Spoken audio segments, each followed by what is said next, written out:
welcome to Minimal Mindful Mama. Easter is this Sunday, and one of the traditions that my family always enjoys is decorating Easter eggs. Today I'm going to show you how you can use food scraps to create your own natural dyes. I love doing it this way because not only does it cut down on food waste, but also it creates the most beautiful earthy Easter tones. Whether you're looking for a more sustainable, zero waste option, if you're looking for a way to use some of those food scraps, or if you're looking for a more natural alternative to the traditional Easter egg dye, this is a great alternative, and I'm excited to show you my process. Before we begin, be sure to like and subscribe down below, and leave a comment telling me one of your favorite Easter traditions. So the first thing that we're going to do is hard boil your eggs. So simply place your eggs in water and then you're going to bring it to a boil and let it boil for about 15 minutes. This of course depends on how many eggs that you're hard boiling. So at the end, after I've let them cool, I like to take out one of the ones that has cracked and I'll just crack it open and cut through it and make sure that it's boiled enough. If I find it's cooked enough, then I will just let the rest of the eggs cool until they're ready to be dyed. The first color we're going to make is orange, and this is going to be using yellow onion skins.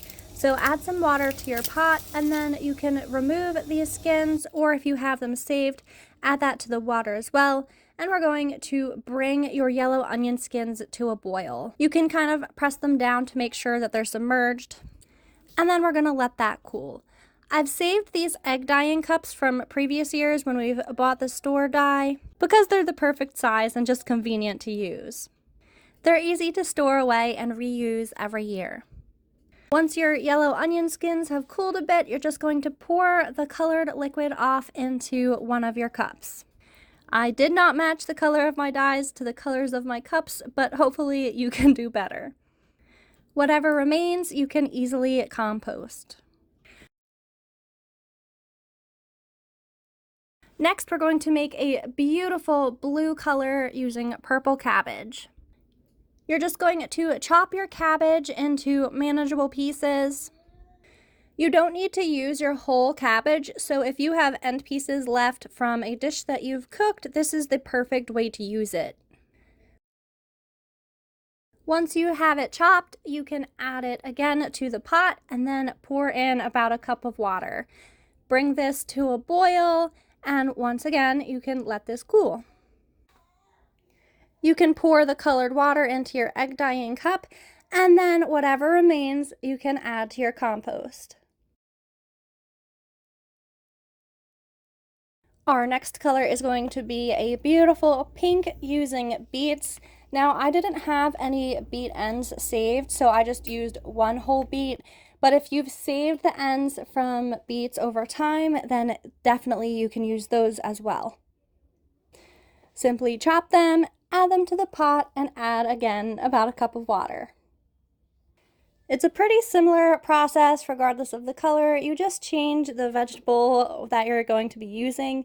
So once this has boiled down, then you can go ahead and pour out the water into your egg dyeing cup and you can compost the remainder. Next, we're going to use red onion skins. Red onion skins are probably the most counterintuitive color as they're going to make a green. So just remember that red onion skins won't produce a red or purple dye like you would think. They make green. Yellow, we're going to make using ground turmeric. You can use fresh turmeric, or if you have pieces that you've cut off of turmeric roots in the past, but ground turmeric works as well. So you're just going to add this to your water and bring it to a boil, and then you can pour it into your egg dyeing cup. I actually ran out of egg dyeing cups. I didn't have enough for all the colors that I made, so I'm just going to use a bowl for this one. Next, you're going to add about a tablespoon of vinegar to each of your colors. The vinegar really helps the dye to absorb into the eggshell, so while you don't need to use this, it really makes a difference in helping the colors to stick and be more vibrant.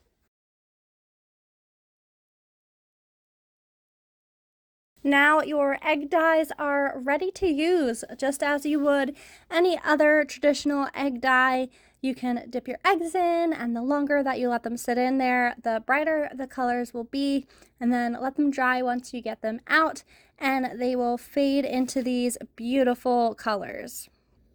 If you're doing this with kids, it can be a bit messy. However, it's great knowing that all of these dyes are made from food, and so they're extra safe for kids.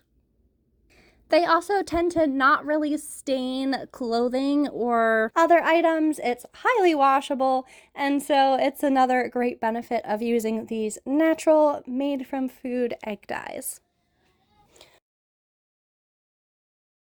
You can see how beautifully these colors turned out. I just love how they're kind of pastel and definitely more earthy tones than your traditional dyes. This makes them so fun to hide outside in nature, and I just think that they're so beautiful. You can also see that we did get some pretty deep tones out of these natural dyes. So if you've been wondering how well using food scraps to dye Easter eggs would work, you can see that this is an example of how deep of a tone that you can get.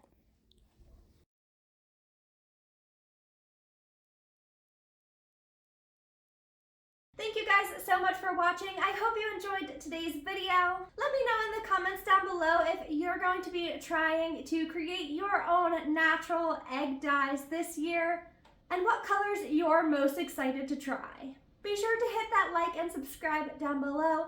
Thank you so much for watching. Happy Easter, and I'll see you very soon in the next video.